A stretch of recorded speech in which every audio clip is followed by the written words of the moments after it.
virus ya. Selamat pagi dulu teman-teman.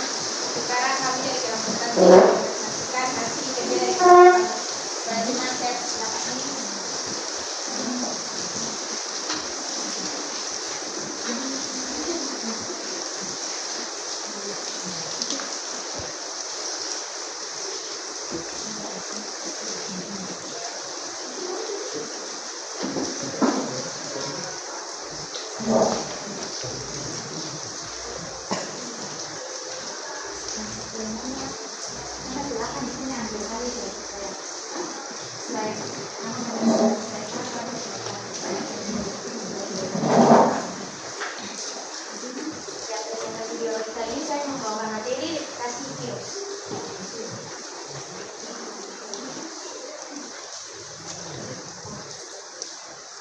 Materi yang akan dipelajari hari ini yang pertama adalah virus, yang kedua adalah siklus dari virus, yang ketiga proses verifikasi virus, yang keempat ada sesi tanya jawab, di mana teman-teman dapat bertanya atau menjawab pertanyaan yang diberikan input tentang materi, dan kesimpulan berupa gagasan akhir tentang materi yang telah diberikan. Verifikasi virus. Pertama-tama perlu mengetahui apa itu verifikasi virus. Verifikasi virus adalah proses pembentukan dan perbaikan komponen-komponen virus. Verifikasi virus ini hanya bisa dilakukan oleh virus di dalam sel yang inang karena virus adalah partikel aseluler atau bukan sel. Artinya, virus tidak punya struktur metabolisme seperti yang dimiliki sel untuk membuat komponen virus, yaitu materi genetik dan seluruh protein atau kapasitas. Sel inang merupakan sel hidup yang ditumpangi virus.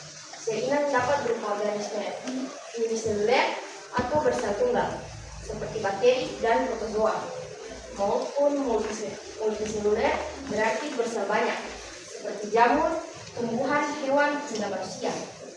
Secara umum, virus itu punya inang yang spesifik.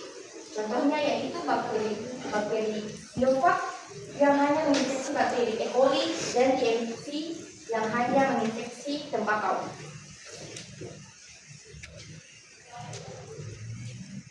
Verifikasi virus. Ada juga beberapa jenis virus yang memiliki inang bervariasi. Contohnya itu virus flu burung yang menginfeksi bangsa Aves dan manusia. Selain itu, ada juga rabies yang menginfeksi mamalia seperti kucing, anjing, dan manusia. Meskipun demikian, virus tumbuhan tidak akan menginfeksi hewan atau sebaliknya. Begitulah virus penginfeksi bakteri tidak akan menginfeksi tumbuhan maupun hewan.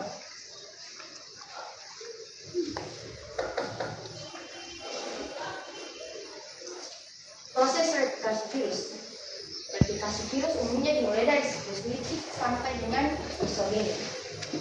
Siklus litik merupakan cara verifikasi virus yang melibatkan proses penghancuran sel inang di akhir proses verifikasi sehingga sel inang akan pecah, hemolisis atau mati. Dan siklus litik yang umumnya dipelajari adalah siklus litik pada bakteri Prioflag T4 di mana terdiri atas 5 tahap, yaitu tahap adopsi, tahap penetrasi, tahap sintesis, tahap rakitan, dan tahap lisis. Berikut adalah tahap siklus litik. Dimulai dari tahap absorpsi, yaitu tahap absorpsi merupakan tahap penempelannya virus pada sel inang. Terjadi karena virus dalam hal ini yaitu bakteri biofag memiliki serabut ekor yang akan menempel pada bagian reseptor spesifik sel inang. Yang kedua ada tahap penetrasi. Tahap penetrasi, selubung ekor berkontraksi sehingga jamur menusuk di bagian ujungnya membentuk lubang yang menembus dinding sel dan membran sel bakteri. Selanjutnya bakteri biofag menginjeksi materi genetiknya ke dalam sel bakteri. Selanjutnya pada tahap ketiga yaitu tahap sintesis. Tahap sintesis atau eklifase merupakan tahap pembentukan komponen virus yaitu materi genetik dan protein. Tahap ini diawali dengan pembentukan protein atau enzim yang akan menghasilkan DNA sel bakteri serta enzim yang akan digunakan untuk mengadakan DNA virus. Setelah DNA virus digandakan, selanjutnya dibentuk protein-protein jenis kapasit, perakitan ekor serta rizomi, enzim yang dibutuhkan di tahap lisis. Yang keempat ada tahap perakitan. Pada tahap ini terjadi perakitan virus baru dari komponen-komponen yang dibuat di tahap sintesis.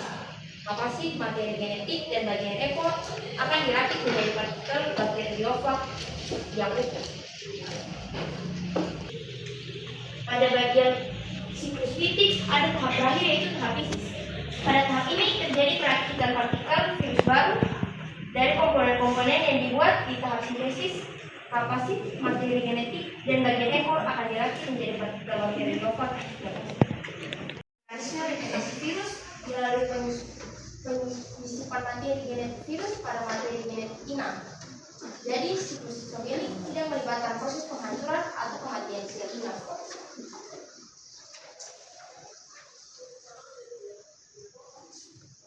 Tahap siklus sitogenik. Yang pertama sama seperti siklus litik ada tahap adsorpsi. Tahap adsorpsi merupakan tahap penempelnya virus pada sel inang. Terjadi karena virus, dalam hal itu bakteriofag memiliki serabut ekor yang akan menempel pada bagian reseptor spesifik sel inang. Yang kedua ada tahap penetrasi. Pada tahap penetrasi, sulung ekor berkontraksi sehingga jalan tertutup di bagian ujungnya membentuk lubang yang menembus dinding sel dan membentuk sel bakteri. Selanjutnya bakteriofag menginjeksi bagian materi genetik dan integrasi disebut juga sebagai tahap penggabungan. Setelah melalui tahap penetrasi, DNA virus yang telah diinjeksi ke dalam sel bakteri akan diintegrasikan atau digabungkan pada bagian tertentu dari materi genetik sel bakteri sehingga terbentuk profag. Yang keempat ada tahap perakitan. Selanjutnya yaitu tahap multiplikasi sel bakteri melalui pembelahan sel. Jadi sel bakteri akan menggandakan materi genetikanya melalui pembelahan sel. Hal ini menguntungkan mengandung profag atau dengan kata lain terinfeksi juga oleh virus. Berikut adalah gambar proses replikasi virus yang bisa teman-teman lihat. Mulai dari tahap adopsi, selanjutnya adalah siklus litik, mutasi, selanjutnya adalah proteolis dan lisis. Begitu pula sama dengan lisogenik.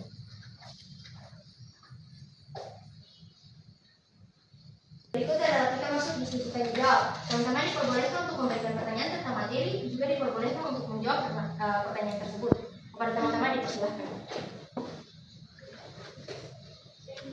Sudah dijelaskan tentang tahap siklus litik dan siklus lisogenik, pasti ada perbedaan dan persamaannya. Jadi pertanyaan saya, sebutkan perbedaan dan persamaan siklus litik dan siklus lisogenik.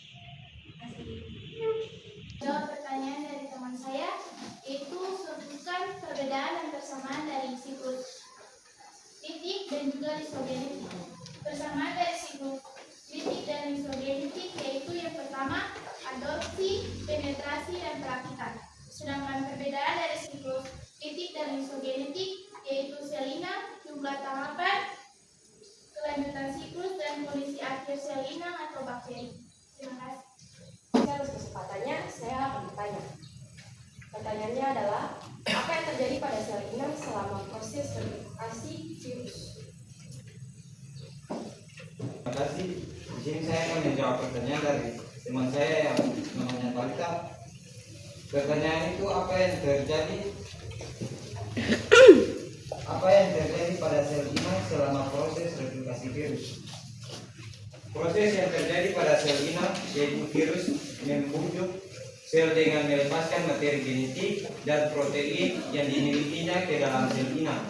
Saat ia berada di inang yang tepat, maka virus dapat berkembang biak dengan membuat jumlah virus semakin banyak. Terima kasih. Ya, terima kasih. Di sini akan bertanya, ada berapa banyak siklus virus yang dilakukan dalam replikasi dan perancang saja? Terima kasih.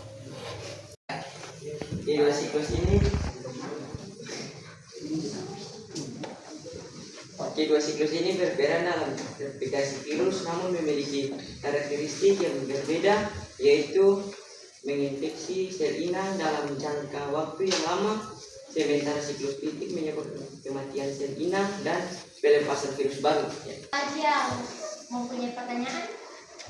Mengapa replikasi virus hanya dapat dilakukan di dalam tubuh? Di sini saya akan menjawab pertanyaan dari teman saya. Virus termasuk parasit yang sangat bergantung pada sel inangnya. Jika tidak di dalam tubuh inangnya, virus tidak akan mampu berkembang biak atau memperbanyak diri melalui replikasi. Kita menjawab berikut adalah sesi kesimpulan. Apakah ada dari teman-teman yang ingin memberikan kesimpulan terkait materi yang telah diberikan? Dari yang tadi sudah disampaikan oleh teman saya dengan kesimpulan bahwa replika virus adalah proses yang dialami virus untuk menghasilkan salinan dirinya di dalam sel inang. Terus artinya bahwa virus tidak memiliki struktur metabolisme seperti yang dimiliki sel untuk membuat komponen tubuh virus tersebut. Dalam sel inang terjadi replika virus yang dimana dapat menghasilkan salinan virus tersebut disebabkan karena sel inang merupakan sel hidup yang ditumpangi oleh virus ini. Jadi dalam replika virus terdapat dua siklus yang dapat menghasilkan salinan virus tersebut, yaitu satu siklus litik dan dua siklus isogenik, yang mana masing-masing virus tersebut memiliki fungsi yang dapat menghasilkan virus-virus tersebut. Ibu, demikian. Terima kasih.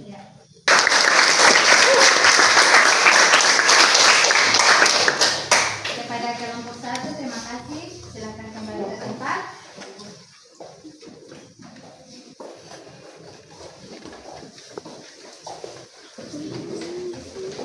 Ya,